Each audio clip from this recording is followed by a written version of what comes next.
A ver, es que ¿qué tengo? Cara de paracetamol para que me contestes cada 8 horas.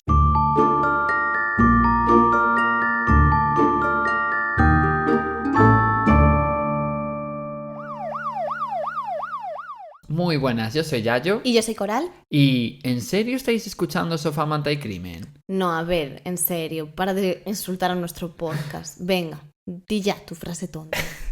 Vale, a ver.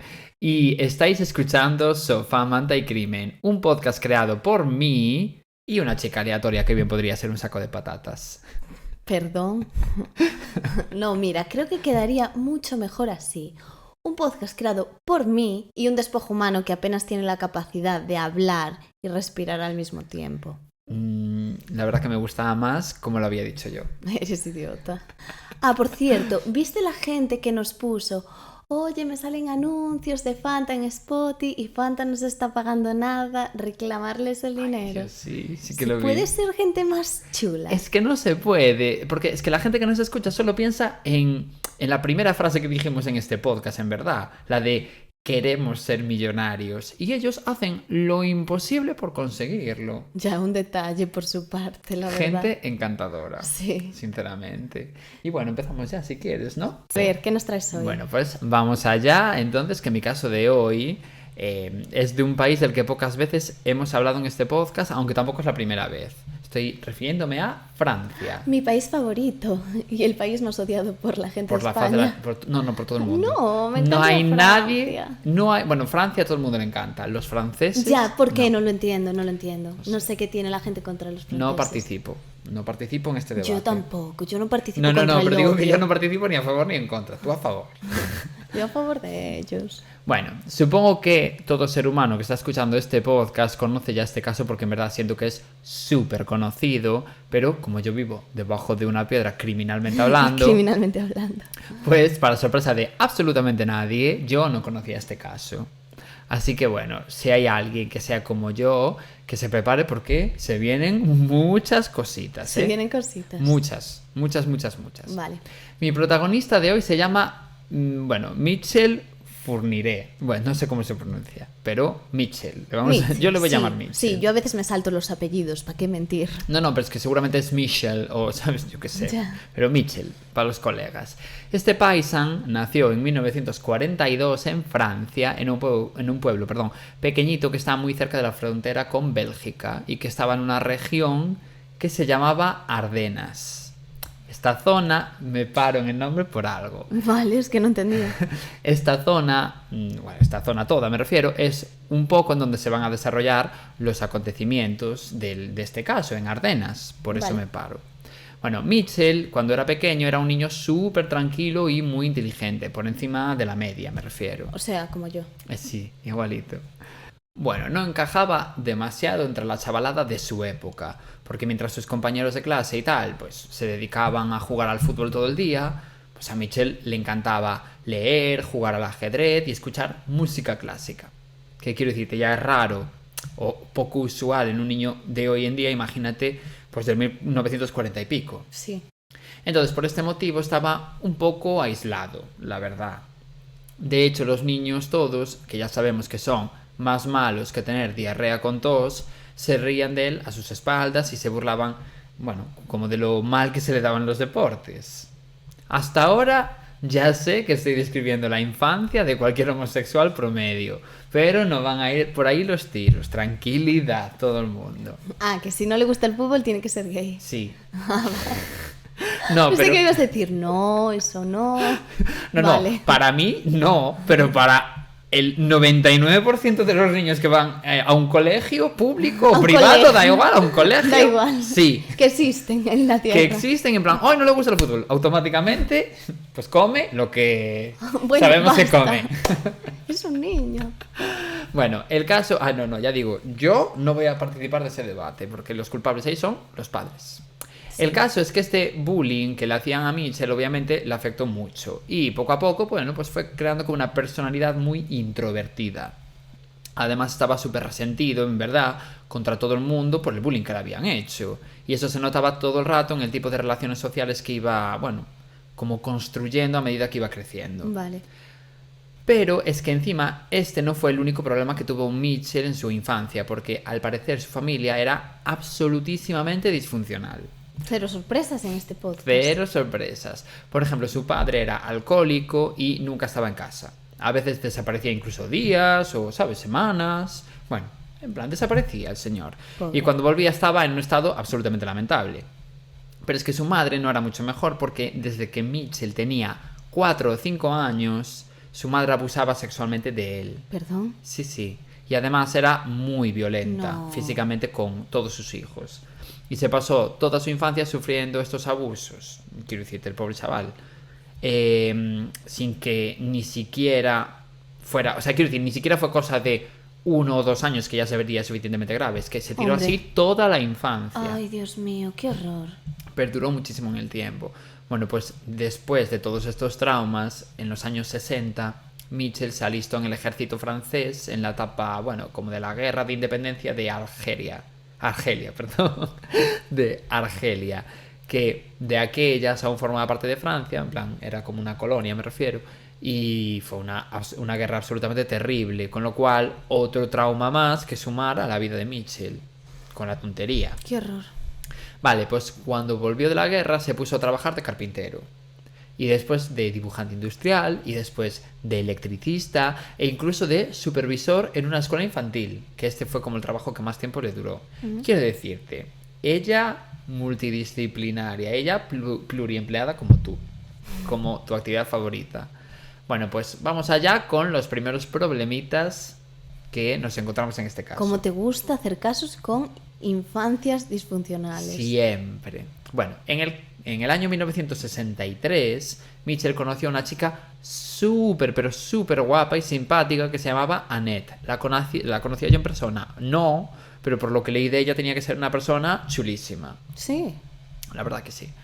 Fue un flechazo, en plan, de verdad, a primera vista.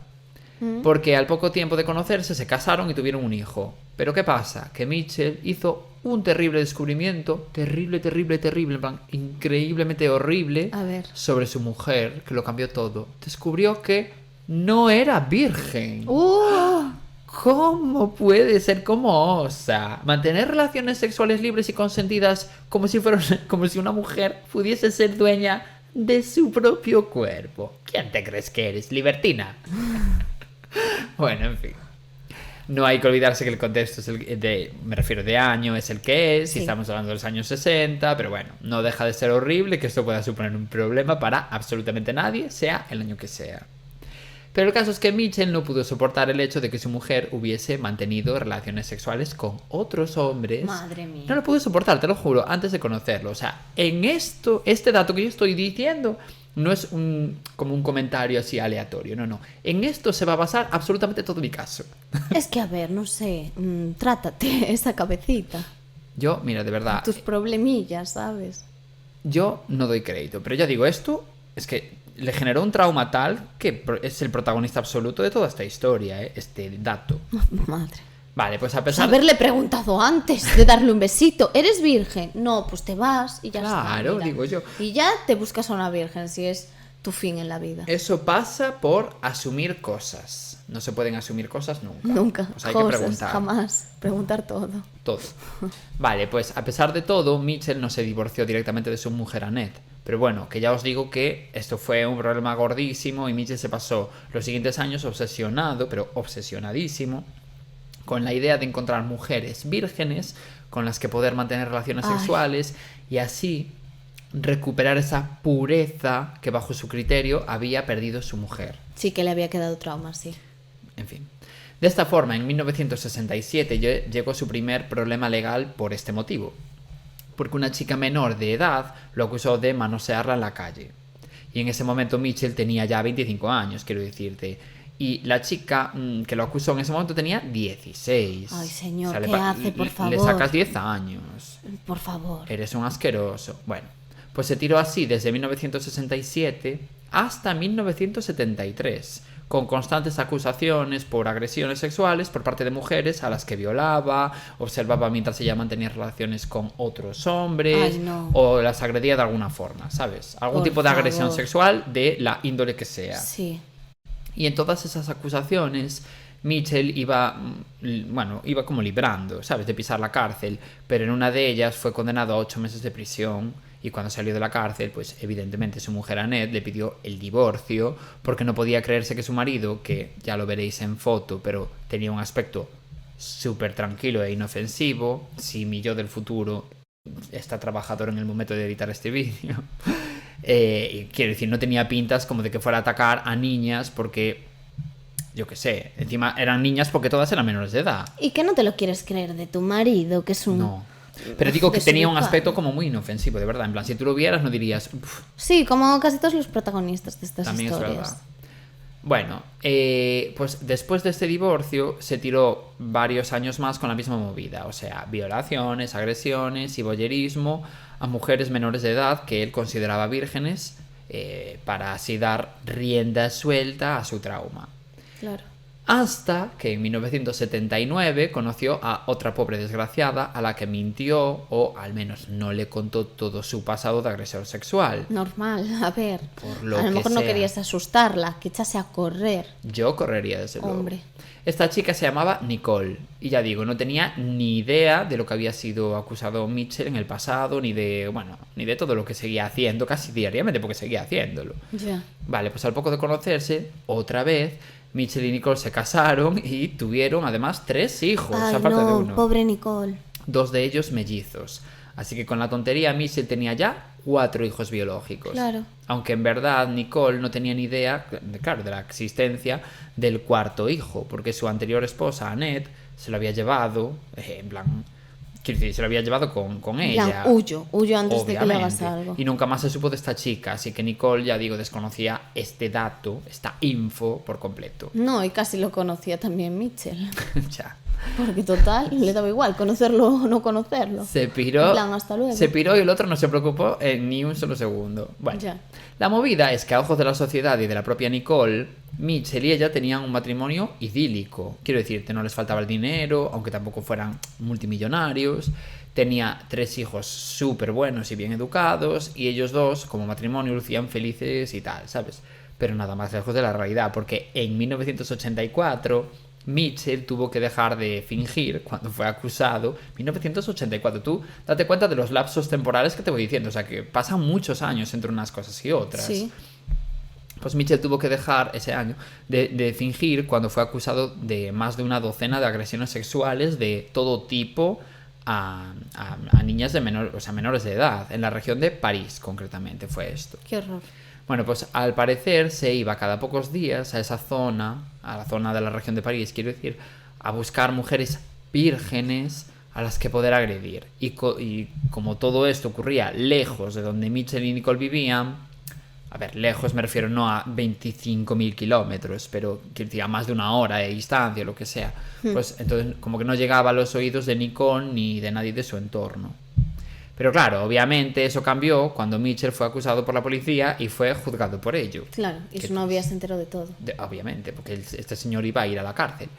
Encima, la movida es que Mitchell fue declarado culpable de todos esos delitos y sentenciado a 7 años de cárcel.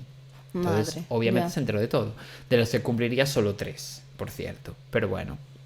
Cuando salió, te puedes imaginar que Nicole le pidió el divorcio al momento y puso kilómetros y kilómetros de distancia entre ella y Mitchell. Bueno, bien, vale. Kilómetros. Todas las mujeres que pasaban por allí huían, llevándose además a sus 3 hijos, lógicamente, con lo cual ya eran 4 hijos que Mitchell no olía, ¿sabes? No visualizaba. En cuanto podían, se los llevaban por lo que pudiera pasar. Me A parece correcto. Lo más inteligente que pueden hacer. Sí. Pero bueno, antes de hablar de lo que pasó una vez salió de la cárcel, vamos a detenernos un poquito en lo que pasó mientras él estaba en prisión, porque aquí pasaron cosas muy relevantes en esta historia. Ay, Dios. Porque aunque realmente Nicole se divorció de Mitchell cuando él salió de la cárcel, en el día 1 en el que él entró, ¿sabes? Nicole le dijo, chao.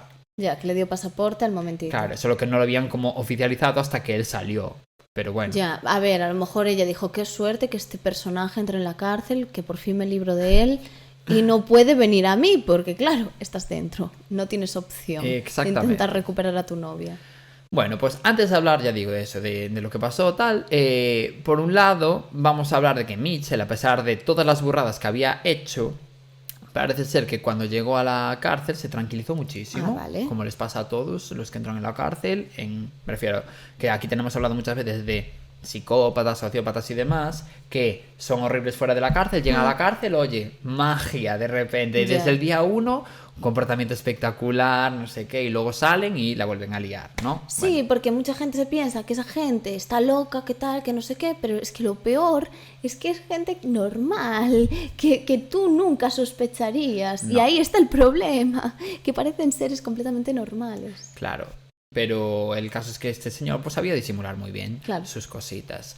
Vale, pues decían de él que tuvo una conducta ejemplar en la cárcel, participando en todo, estando receptivo en reinsertarse y tal, lo cual era un poco raro teniendo en cuenta todos los años que se pasó haciendo las barbaridades que había hecho. O sea, es que llevaba ya como 20 años haciendo este tipo de Ya, cosas. ya. Entonces, hombre, yo evidentemente súper a favor de la reinserción siempre, ¿eh? No seré yo la persona que diga ese tipo de argumentación, pero sí que es verdad que es raro que si llevas 20 años haciendo una cosa, en una semana, de repente automáticamente te estés súper arrepentido, no sé qué, sin pasar como un proceso de, pues igual ir a un psicólogo, un psiquiatra, no sé qué. Tratamientos. Claro, sí, algún tipo cosas, de, intervenciones. de proceso Sí.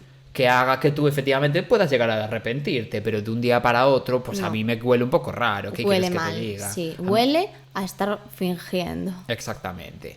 Vale, pues de hecho, este fue uno de los motivos por los que le redujeron la condena a 3 años, porque él, en realidad, como que decía que había cambiado y lucía que había cambiado. Claro, se portaba bien y todo el rollo. Claro.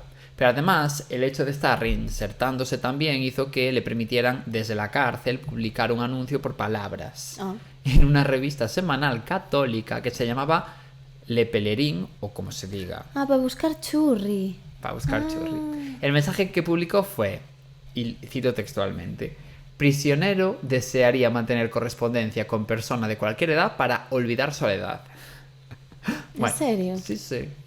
Esto de la soledad, él lo decía, ya digo, no porque no tuviese pareja ni nada así, porque realmente en ese momento su mujer aún no le había pedido el divorcio, aunque era bastante obvio, ¿no? Lo que decíamos antes, que realmente no lo había pedido oficialmente, pero Sí, que se iba a separar. Y Exactamente. él ya iba preparando el terreno. claro, pues el caso es que esto de la soledad a mayores también lo decía porque al ser condenado por su tipo de delitos tuvieron que aislarlo en una celda, bueno, y en un módulo especial dentro de la cárcel para él solo, porque si no, el resto de presos, ya digo, con el tipo de delito de abuso sexual a menores y tal, pues te puedes imaginar que los presos con eso no tienen, ¿sabes? Lo que te Sí, quiero decir. tacto. Exacto, por lo que sea, y bueno, un poco bien hecho está igual. ¿O no? Bueno, vamos a dejarlo ahí. Vale, pues después de que Mitchell publicara ese mensaje en la revista, os tengo que hablar de la segunda protagonista de esta historia, Monique Olivier. Esta chica era enfermera y madre de 3 hijos.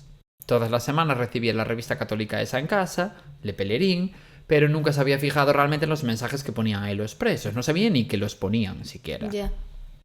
Pero un día, por lo que sea, se quiso fijar bien en todas las secciones de la revista. Estaba más revoltosa ese día. Estaba revoltosita. Y llegó a la sección de mensajes que ponían los presos desde la cárcel y vio el mensaje de Mitchell. Y decidió responderle con una carta. De esta forma iniciaron una especie como de relación por correspondencia desde la cárcel. Y esta vez Mitchell quería hacer las cosas bien, entre comillas.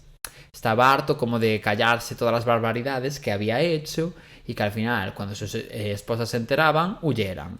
Así que decidió contarle todos sus secretos a Monique, incluyendo, o sea, bueno, voy a ello. Ya digo, quiso contarle todo, ¿no? ¿Y qué te crees que pasó? ¿Que Monique salió corriendo de esa relación como haría cualquier persona normal? No, estás muy equivocada, Coral. Un día más, que yo no sé cómo no te aburre estar equivocada, ¿eh? Ay, ¿cómo soy? Bueno, a Monique le fascinaba todo lo que Mitchell estaba contando. Ah, maravilloso. Me parecía impresionante. O sea, lo de su madre abusando de él cuando era un niño, su obsesión con las mujeres vírgenes, el hecho de que le encante cazar vírgenes por toda Francia y demás. Pero por favor. O sea, en fin. O sea, Monique se sintió como más unida a Mitchell con toda esta info que él estaba contando. Entonces, a partir de ese momento, Monique empezó a ir a prisión constantemente a visitar a Mitchell. Y en una de esas visitas solicitó un vis a vis para poder conocerse más íntimamente. Conocerse. Ya íntimamente. nos entendemos, ¿no? Sí. Vale, pues en ese vis a vis cerraron un pacto entre los dos. Monique ayudaría a cazar vírgenes a Mitchell cuando saliera de la cárcel y a cambio Mitchell tendría que matar al exmarido de Monique. Tío, de verdad, por favor. O sea, hola. Dos loquitos juntos, porque siempre dan los Siempre. locos. Es que, bueno, en fin. En fin. Como encima Mitchell fue un preso modelo, ya os dije antes que le redujeron la condena a 3 años, así que en octubre de 1987 Mitchell salió de la cárcel. No. Y nada más salió, lo primero que hizo fue reunirse con Monique, No. que visto lo visto era su alma gemela. No, por favor. Bueno, pues habían pasado solo 2 meses desde que Mitchell salió de prisión, cuando le pidió a Monique que pusieran en práctica su pacto. Solo 2 meses, ¿eh? Madre mía. De esta forma, en diciembre de 1987, o sea, es que aún era el mismo año, se pusieron a buscar por primera vez desde que estaban juntos mujeres vírgenes a las que poder violar. Pero, ¿qué necesidad? Eres una desubicada. ¿Por qué te metes ahí? Huye, Monique, por favor. No, ya no ha huido. Ya le encanta estar ahí. Ya lo que quiere es meterse dentro. En fin, a todo esto sabemos por investigaciones de la policía que antes de hacerles nada, Mitchell siempre inspeccionaba físicamente a las víctimas para comprobar si efectivamente eran vírgenes. Claro, como la virginidad se sabe así, observando a la chica. Yo creo que él lo que hacía era buscar el himen, a ver si estaba intacto, alguna historia así, que no tiene nada que ver porque puede ser virgen igual. Puede Pero ser virgen igual porque hoy en día eso ya se sabe, pero claro, él buscaba la pureza. exactamente. Sí, un concepto que tenía él en su cabeza. Exacto. Bueno, y que es 1987 un Sí, poco sí, también. sí. Bueno, pues continuando con la historia, esa primera víctima que os dije antes era Isabel Laville, de 17 años. Se acercaron a ella en una camioneta mientras Isabel volvía a casa después del instituto, porque claro, es que tenía 17 años aún. Y le dijeron que estaban perdidos y bueno, la convencieron para que se subiera a la furgoneta para irles indicando la dirección Ay, no. a la que querían ir. Claro, a ver, es una pareja, no desconfías. Claro. Evidentemente, eso solo era una excusa y una vez subió Isabel a la furgoneta, Mitchell la violó y después la asesinó. Y su cuerpo apareció mutilado en un pozo muchísimos años después, en 2006 concretamente. Ya entenderéis por qué apareció ese año. Ay, Porque hay una explicación de que... Porque claro, esto te estoy hablando de 1987. Y el cadáver apareció 20 años después, bueno, 19. O sea, es fuerte. Ya entenderéis por qué. Esto era una novedad porque hasta ahora no había asesinado a ninguna de sus víctimas, solo les había hecho todo lo demás. todo tipo de cosas ya, que Pero no bueno. sé qué es peor. Pero claro, teniendo ahora a una compañera que la ayudaba en todo y que encima validaba su comportamiento, Hombre, pues claro, él se vino arriba en eso de vivir su verdad. muy arriba, sí. Muy sí. arriba. Una cosa es vivir tu verdad y otra es venirte tan arriba viviendo tu verdad. Es que, bueno, pues un año después hicieron exactamente lo mismo con una chica que se llamaba Fabienne, de 20 años, a la que secuestraron en un supermercado y después... Ah, muy bien, o sea, en el la súper. leche, los yogures, la chica, La chica. venga, Cogieron todo pa'l carrito. todo para el carrito y luego pagó con tarjeta. Bueno, pues después Mitchell la violó y por último le pegaron 2 tiros en el pecho Ay, no, de verdad. y la lanzaron a la calle desde la furgoneta. No estoy entendiendo nada. Ya verás. De hecho, el cadáver lo encontraron al día siguiente. O sea, este cadáver lo encontraron rápido, por lo Ya. menos.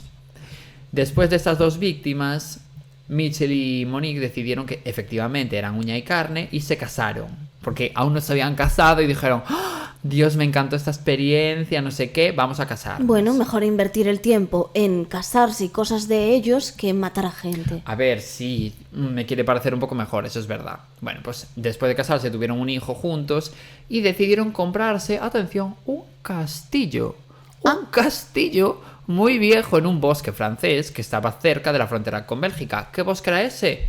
El de las Ardenas. Ah, Por eso te decía tal. De hecho, este caso es muy conocido como el ogro de las Ardenas. por eso hiciste hincapié ahí. Exactamente, vale. Y dirás, ¿cómo coño se pudieron permitir comprarse un castillo entero, un castillo, por viejo que fuera, Ya, para ellos? lo único que me merezco. Es que encima era un castillo con los terrenos de un castillo, que era un terreno como 25 campos de fútbol, que había un bosque entero para ellos. Ay, qué guay, tú paseándote con tu corona Es por que ahí. es muy Y heavy. viviendo.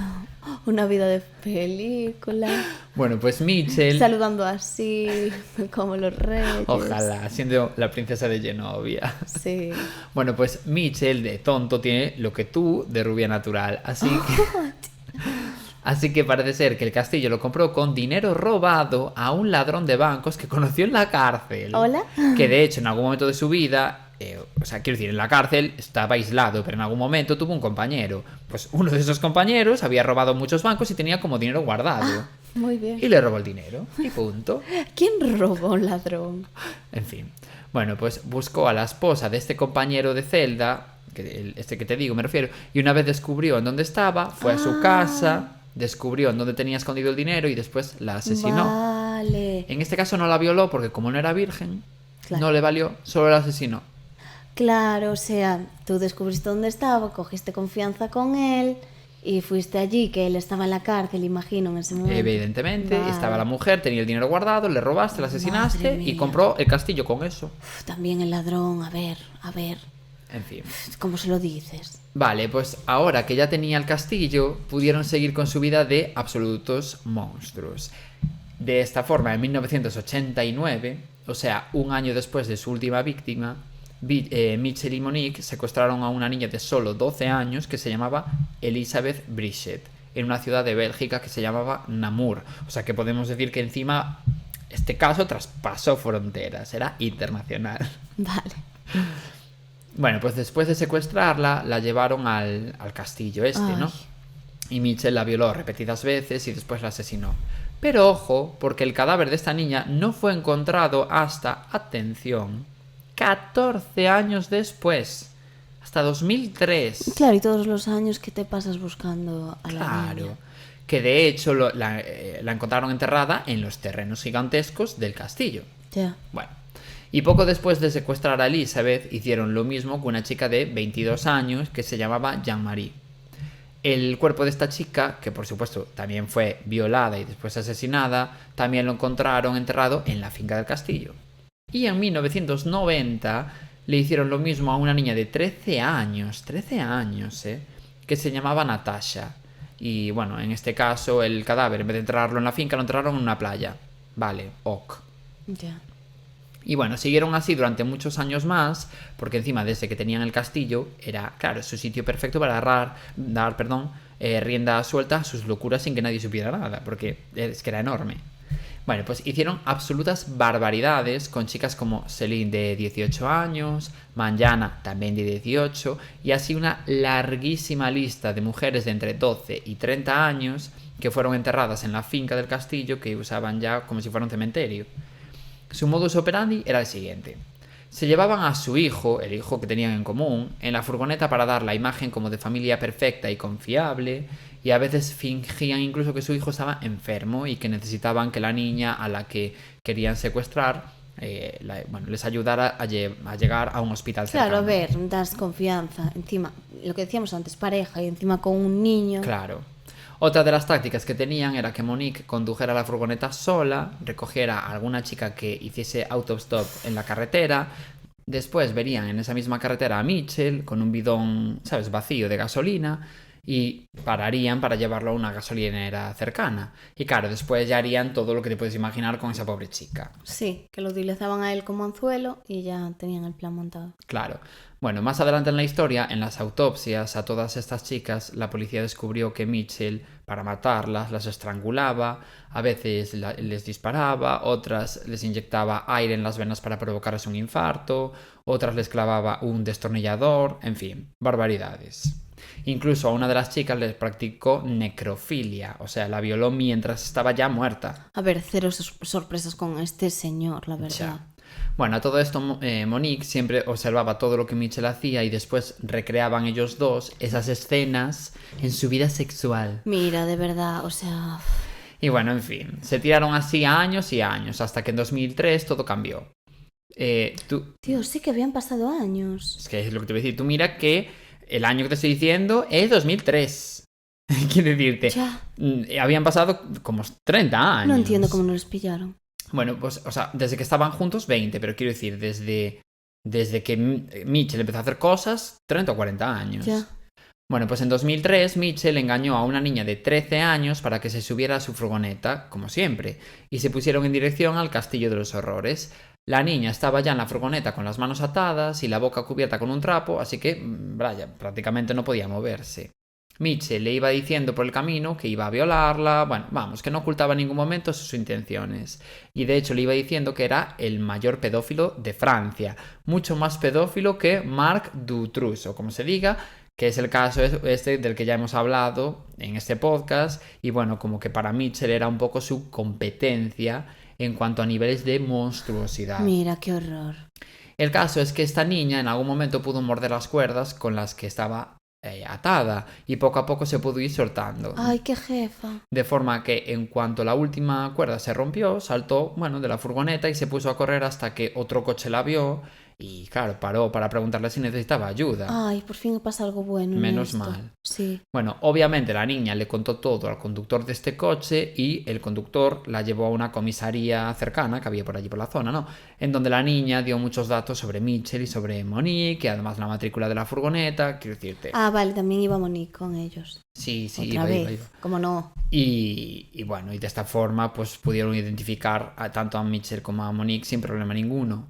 Vamos, que la policía pilló a estos dos un poco como por casualidad, porque si la niña no hubiese escapado, ellos seguirían tan anchos violando a gente que llevan 20 años haciendo eso. Qué horror, ¿cómo en 20 años no te han pillado? Es muy fuerte. ¿Cómo tú puedes estar aguantando eso? Bueno, pues durante el primer interrogatorio, Mitchell obviamente negó todos los cargos, pero decidieron también interrogar a Monique, por si ella, yo qué sé, confesaba algunos de los hechos. Ya. Y efectivamente acertaron. Ay. ¿Por qué? Monique contó absolutamente todo. Y dirás, perdón, pero si ella también participaba de todo eso. Ya. Pero es que, ¿te acuerdas que hablé de Marc Dutroux, el monstruo de Mitchell este que había mencionado? Sí. Bueno, pues para quien no haya escuchado nuestro capítulo hablando de Marc, Que podéis escucharlo si no lo habéis hecho. Me encantaría deciros qué capítulo es, sé que es de la segunda temporada, pero no me acuerdo, la verdad. Podéis escucharos todos los de la segunda temporada.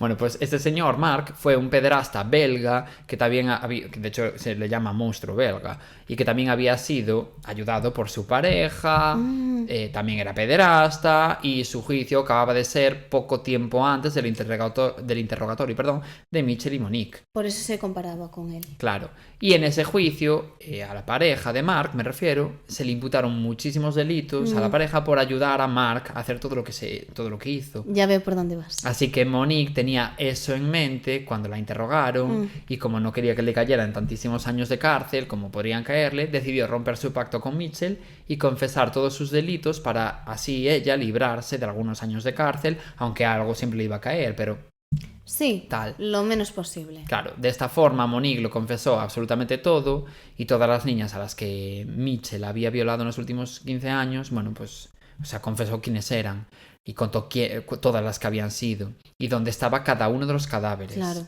que era también lo que buscaría la policía. Y por eso lo de que encontraran en 2006 en un pozo, no sé qué. Vale, ya entiendo. Pues Monique fue así imputada como cooperante y no como coautora de los hechos. Que quieras que no, eran muchos años menos de prisión. Pues me parece horrible porque también se lo merecía. Ya, pero bueno. Que era la manera de que confesara. Exactamente. Sí. Y bueno, en cuanto a la policía le dijo a Mitchell que Monique había contado todo, Mitchell se vino abajo y terminó confesando él también todos los delitos. 5 años después, o sea, en 2008, fue el juicio y en ese juicio Mitchell no llegó a confesar todos los hechos. De hecho, hubo informaciones que se cayó durante muchísimos años, ¿eh? O sea, un poco como forma de jugar con los familiares, ¿sabes? De las víctimas. Dios, qué horror. Algunas de las cosas que contó ya lo veréis, pero son hace literalmente nada. Bueno, Mitchell fue condenado a cadena perpetua, sin posibilidad de reducción de condena, y Monique a 28 años de cárcel. Ya, que no es tanto para todas esas barbaridades. Claro. Y después del juicio, es lo que te digo, Mitchell tardó años en confesar todos los crímenes. En 2016, por ejemplo, reconoció el asesinato de una profesora de 20 años que se llamaba Joanna. En 2018, 2 asesinatos más. Y en 2020, hace 4 años, el asesinato de una niña de 9 años, que es la víctima más joven, que había desaparecido en París en el año 2003. A ver, quería protagonismo y lo iba buscando poco a poco. Y era también eso, como un poco de jugar con Sí, con los con la familiares, gente, ¿sabes? Y bueno, en 2021, o sea, solo un año después de confesar este asesinato de la niña de 9 años, Mitchell murió en la cárcel por, bueno, problemas, claro, de que en realidad ya tenía 79 años. Ah, claro. Era ya muy mayor. Sí. Y el drama es que nunca llegó a decir en dónde estaba enterrado el cuerpo de esta niña de 9 años. Es como la que queda por desenterrar. Entonces, claro, a día de hoy la familia no sabe dónde está. Saben que estará muerta, supongo.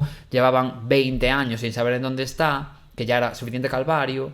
Bueno, sin saber qué era de ella. Pero ahora saben que está muerta, pero tampoco tienen la confirmación por parte de cadáver. Que vete tú a saber. Ya, si es cierto o no. Sí, es cierto, no. A ver, se supone que sí, porque todo lo que él fue confesando era cierto. Ya. Pero siempre te queda la duda. Eso te iba a decir, que en realidad me parece muy fuerte porque pensé que se lo estaba inventando un poco, que no había pruebas, pero sí. No, era todo verdad. Sí, entiendo que decía la verdad y se lo quiso guardar para jugar con los demás. Claro. Supongo que con los familiares, como decías tú, pero también con la policía. Sí, no, con todo el mundo. En fin. Y bueno, hasta aquí mi caso. Sí, bueno, a ver qué os ha Terrible. parecido, ya nos diréis.